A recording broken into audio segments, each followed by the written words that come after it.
శ్రీనివాస గానామృతంలో 23వ భాగము శ్రీనివాసుడు ఎరుకలసాని వేషమును దాల్చుట. వెంకటేశుని చరితము వింటే పాపములన్నీ తొలగుగదా. 7 కొండలు ఎక్కినంతనే మనసే పరవశముందుగదా, మనసే పరవశముందుగదా. వకుళమాతను సాగానంపి తన మనసును సంకల్పము చేసి సోది చెప్పుట మంచిదనుకొని ఎరుకలసాని వేషము దాల్చి వెంకటేశుని చరితము వింటే పాపములన్నీ తొలగు కదా.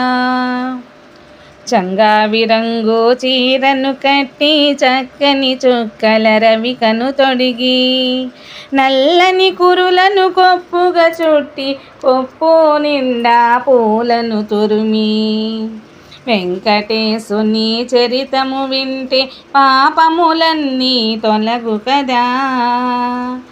ఎర్రని కుంకుమ బొట్టును పెట్టి నల్లని కాటుక కన్నుల దిద్ది పచ్చ బొట్టును చక్కగా పొడిచి పూసల దండను మెడలో దాల్చి వెంకటేశుని చరితము వింటే పాపములన్నీ తొలగు కదా.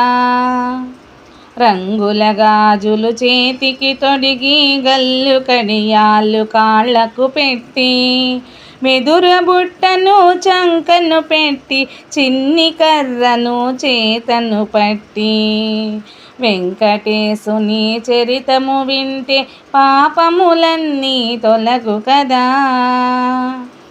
అద్దములో తన అందము చూసి ముసి ముసి నవ్వులు నవ్వుకొనుచు సోది చెప్పెదననుచు స్వామి రాచనగరుకు చేరెనుగా. వెంకటేశుని చరితము వింటే పాపములన్నీ తొలగు కదా.